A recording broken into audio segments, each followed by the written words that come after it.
ఈ రోజుల్లో మూవీ అంటే 100 కోట్లు, 200 కోట్లు, 300 కోట్లు, 50 కోట్లు, 20 కోట్లు బచ్చా హీరోలు కూడా ప్రతి సినిమాలతో చేస్తున్నారు. అది పెద్ద మ్యాటరే కాదు ఈ రోజుల్లో, కలెక్షన్సే. బట్ ఒకప్పుడు అయితే ఎన్టీఆర్ గారు, చిరంజీవి గారు, కృష్ణ గారు, శోభన్ బాబు గారు, నాగేశ్వరరావు గారు, వాళ్ళ సినిమాలు 50 లక్షలు, 30 లక్షలు, ఆ టైంలో రూపాయి వాల్యూ చాలా విలువ. కాబట్టి ఆ టైంలో ₹1 కోటి అంటే అది అది సినిమా కాదు, ఎపిక్ లాగా. ఓకే, సో మన ఇండస్ట్రీలో ఫస్ట్ ₹1 కోటి, ఫస్ట్ 10 crores ఏ సినిమాలో ఆడాయో ఒకసారి లిస్ట్ చూసుకుందాం. ఫస్ట్ క్యూలో ఎన్టీఆర్ గారి సినిమా లవకుశ. అప్పటికే ఎన్టీఆర్ గారికి ఒక రేంజ్ మాస్. ఆయన మాస్ అంటే పిచ్చి పట్టి చూసేవాళ్ళు ఉండేవాళ్ళు. ఆ టైంలో ఆయన తీసిన లవకుశ బండ్లు కట్టుకొని మరీ పల్లెటూరులోంచి సిటీలకు వెళ్ళి మరీ చూసేవాళ్ళు. ఓకే, కింద టెంట్లు వేసుకొని చూసేవాళ్ళు. ఆ రేంజ్లో చూసిన సినిమా లవకుశ. ₹1 కోటి, అప్పట్లో ₹1 అంటే ఇప్పుడు ఒక 500 కోట్లు, 600 కోట్లు ఉంటుంది. ఆ రేంజ్ మూవీ అది. సో నెక్స్ట్ క్యూలోకి వస్తే ఈ క్యూలో నెక్స్ట్ మూవీ అంటే అల్లూరి సీతారామరాజు. కృష్ణ గారు ఎంత ప్రతిష్టాత్మకంగా తన ఓన్ బ్యానర్లో చేసిన సినిమా. ఈ సినిమా ఎలా ఆడిందంటే సాక్షాత్ ఎన్టీఆర్ గారే వచ్చి నాకు ఆ సినిమా చేస్తుంటే బాగుండు అన్నంతగా ఆడింది. ఆ సినిమా కంటెంట్ అలాంటిది. ప్లస్ కృష్ణ గారి ఆ సినిమాలో చేసిన నటన అయితే ఇంకా పోల్చలేం. క్లైమాక్స్ సీన్ కానీ అలా. ప్లస్ ఆ సినిమా చూసేంతవరకు మనకు ఒక పేట్రియాటిక్ మూడ్ అయితే ఉంటుంది. ఓకే, మన తెలుగు ఆయన అల్లూరి సీతారామరాజు దేశం కోసం ఎలా చనిపోయారు, ఎంత కష్టపడ్డారని.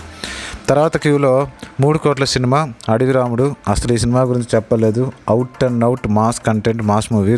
ఓకే, ఈ మూవీ డైరెక్టర్ అయిన రాఘవేంద్రరావు గారు అయితే ఈ సినిమాలో పాటలు, ఒక స్టోరీ, మంచి mother sentiment cinema. Okay, story అయితే ఇప్పుడు మామూలు మసాలా స్టోరీయే. బట్ ఎన్టీఆర్ గారి ఇమేజ్ ఈ సినిమాతో మాస్ ఇమేజ్. ఆయన యాక్చువల్గా లవకుశ తీసేటప్పుడు ఆయనకి రాముడు, కృష్ణుడు లాగా అనుకునేవాళ్ళు. బట్ ఈ సినిమా అయితే మాత్రం కాంట్రాక్ట్.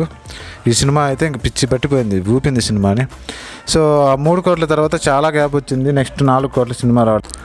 అప్పుడు ఎన్టీఆర్ గారు రాజకీయాల్లోకి వెళ్ళిపోవడం, సినిమాలో స్పేస్ రావడం, నెంబర్ 1 ఎవరు ఓకే అన్నప్పుడు ఒక హీరో వచ్చాడు. ఆయనే కొనిదెల శివశంకర వరప్రసాద్ అలియాస్ చిరంజీవి గారు.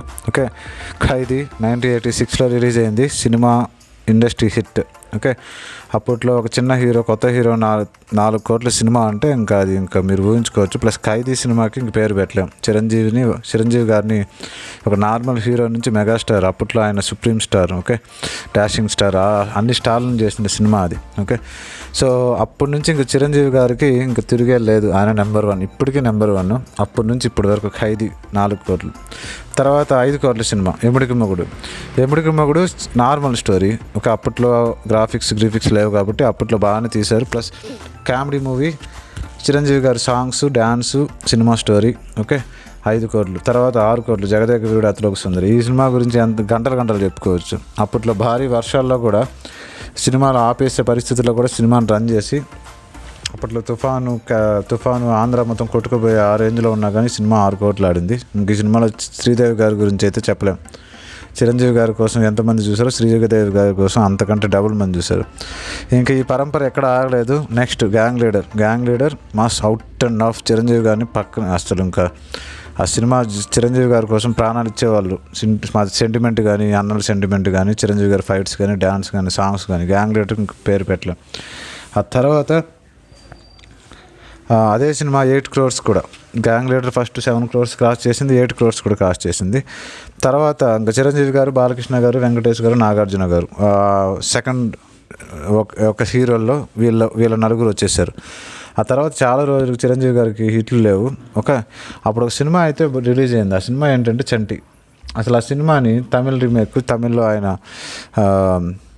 శివాజీ గణేశన్ గారు కొడుకు ఆయన చేశారు. బట్ తెలుగుకి వచ్చేటప్పటికి అది నార్మల్ సినిమా రిలీజ్ అయింది, ఒక్క రేంజ్లో ఆడింది. అసలు ఆ సినిమా 9 crores కలెక్ట్ చేస్తుంది ఆ టైంలో. అంటే ఇంకా అసలు మీరు దాని గురించి ఊహించుకోండి. ఓన్లీ వెంకటేష్ గారు సాంగ్స్ అండ్ వెంకటేష్ గారు, మీనా గారు. అసలు ఆ సినిమాని చూసి ఒక్కొక్కరు 20 సార్లు 30 సార్లు ఆ రేంజ్లో చూశారు. అసలు ఆ సినిమాకి వెంకటేష్ గారు, అప్పటి నుంచి వెంకటేష్ గారు అంటే ఇంకా అసలు టాప్ హీరో. ఆ రేంజ్లో వచ్చింది ఆయనకి. తర్వాత కొన్ని రోజులకి చిరంజీవి గారు ఘరానా మొగుడు రిలీజ్ అయింది. ఘరానా మొగుడు సాంగ్స్, ఆయన మేనరిజాలు. ఓకే, సినిమా ఏముండదు. తమిళ సినిమా, రజనీకాంత్ గారి సినిమా డబ్బు. బట్ తెలుగులో పరుచూరి బ్రదర్స్ గారు మొత్తం స్టోరీ మార్చేసి చిరంజీవి గారి కోసం చేశారు. ఓకే, తమిళ్లో విజయశాంతి గారు, ఇక్కడ నగ్మా గారు. సినిమా అయితే out and of mass and family and songs. Chiranjeevi గారు. ఓకే, సో అప్పట్లో 10 crores అంటే ఇంకా అసలు ఈ 10 సినిమాల్లో చిరంజీవి గారివి 6 సినిమాలు ఉన్నాయి, 5 సినిమాలు ఉన్నాయి. సో దీన్ని బట్టి తెలుస్తుంది ఆయన ఏ రేంజ్ హీరోను. ఓకే, సో ఇక్కడ ఎవరిని తక్కువ చేయడం, ఎవరిని ఎక్కువ చేయడం. లవ్ కుష అప్పట్లో 1 crore అంటే ఇప్పుడు 100 crores. ఓకే, అప్పట్లో గణనమ్మ కూడా 10 కోట్లు అంటే ఇప్పుడు 150 కోట్లు, 200 కోట్లు, 300 కోట్లు. ఓకే, సో ఇది రఫ్గా. Okay, thanks.